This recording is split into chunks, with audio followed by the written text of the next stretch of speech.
You my ninjas, Ravurugambo. When they say the part 2 coming, you didn't even go to Susu. Welcome to my glass of happiness, and I was still telling you about my story of laughing in a sale and annoying everyone. Anyway, at that moment, I kind of felt like I was not going to enter the coolers. Who? Me? Ha! By the time I enter, the bujus will have come, my friends will have come. Well, they came. They came after the show because they kind of whisked me away right after the show. So, after organizing costume, these guys come to CPS. And they are laughing too because they don't believe it's funny. They're like, Steve! They even called Steve when I was there. And Steve told them, no, lessons must be that. She took my money and she's trying to deny it. So, yeah, they were like, Steve, you guys, now you see the clock going. One of them goes out to pick a phone call, does not come back. And then the officers are like, okay, so this one, we take her inside. We also here tired, they're also wanting to leave. You people. I entered the corridor, barefoot. Good thing I still had on my socks. Then I stepped. I don't know what I stepped. So you're wearing socks and suddenly they are wet. You can't remove them because you don't know if I remove my feet out of these socks, where am I going to be stepping? It was like one room. And now it feels like you're not in, because it's Kampala Road. It's in the city center. You can still hear cars hooting. It's like sitting in a box in the middle of something. You know how you can be lonely amidst people? That feeling of you feel so lonely but you're at a party. But this time round, I was in a room where people could tell they had seen me on a billboard. The girls could tell they had seen me somewhere. So there was some big girl seated in a place, the only place that had where to sit. We're very filthy, but I think she was the king of the jungle. Because the rest were seated where you can't. And they called me to sit. You could tell she knew I had like a plan. Maybe someone might come and give me some money. I don't know why she was being so nice. And while you're seated there, you can listen to the cars hooting. People are going about with their business. You can see light through the bars. It's like you're all fixed in a toilet. But don't make it a toilet. Make it a bathroom. But you know those bathrooms for showering that people pee in? Like that feeling, eh? Like you're in a place where, if I sit here, I'm removing 3 kilos of candida. Here, I'll get maybe syphilis 3 times. Like, that's the environment. Now, when I was there,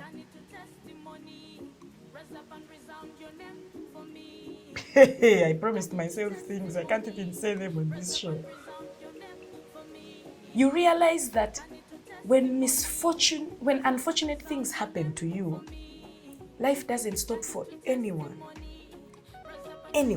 I'm a mother now, and I also don't believe that life would stop for my son if I was no more. Oh, life would go on. My boy is even very famous right now.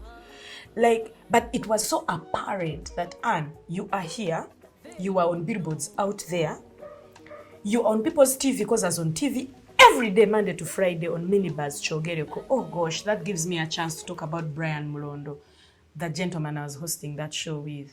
So, at night, let's go back. At night, before they put me in, I had to have a plan. It was a Thursday, and minibus was going to be shot first thing in the morning on Friday, because we'd shoot it in the morning and air it in the evening. I didn't want very many people to know what had just happened. So I called Brian. I don't know the people you work with. I don't know the people you surround yourselves with, but listen to the kind of person I was hosting a show with. I called Brian Mulondo. He's actually now the content manager for Maisha Magic, Pearl Magic in Uganda. God bless you, Brian. So I called him, and at night, first of all, by then he was as if dating seriously. So you can't be calling someone at night. I called him, I'm like, something has happened. I am at CPS, don't ask me why. No one can know at work. And if you can, come and see me in the morning. Remember, we have to host a show together in the morning from like 6 in the morning to like 9. I was a conductor, he was the host. Brian woke up that morning, hosted the show, and said I called him on my way to work.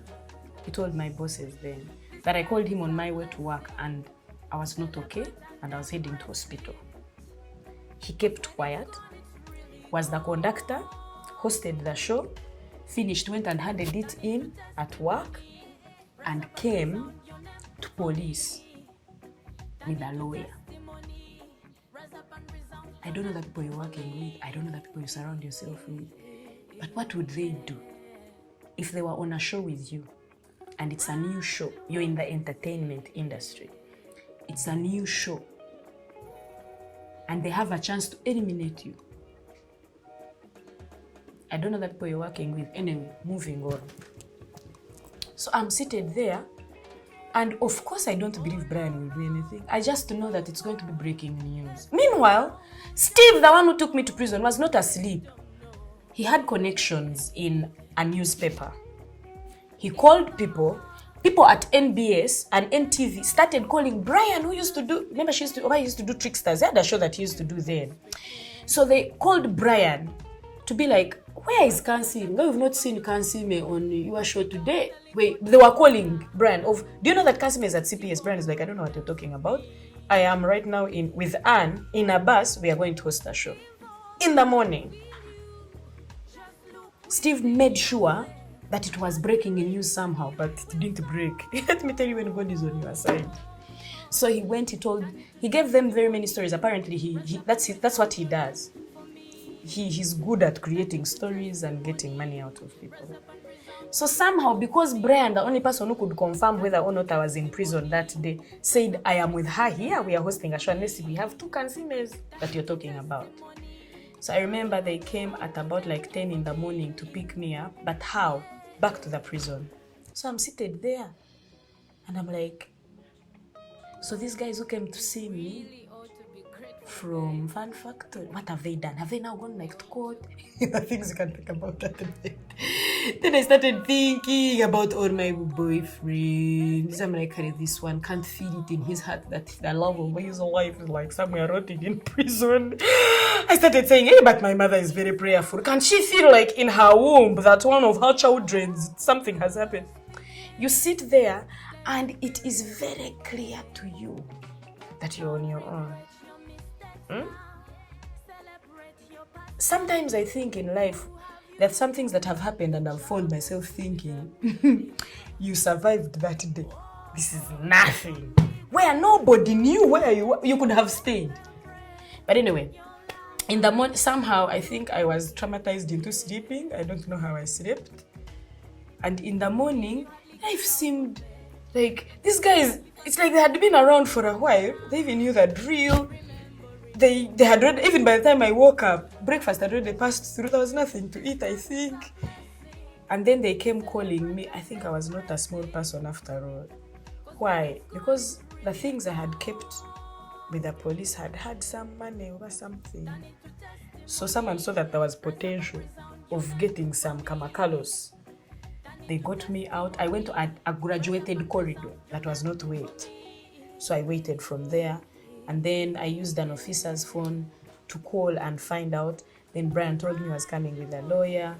Then that friend of mine whose ex has brought me to prison also heard about it, came with a new boyfriend that they had. Can't see me. Anyway, at the end of the day, they bring a lawyer. I was so mad, you guys. I was like, I swear, I want this guy to feel what I have felt. And the lawyer was like, that's not possible. You can't arrest him for making you feel bad. I'm like, okay. So he asks me, did you actually get money from this guy? I'm like, yes, he paid rent when I was staying with his girlfriend. Those are not things I even want to talk about. But what I remember, what I did, I agreed to pay the money. It was 500,000. I agreed because legally they can't arrest you because you can't pay money. If you accept and say that you're going to pay the money, they then ask you, how do you want to pay?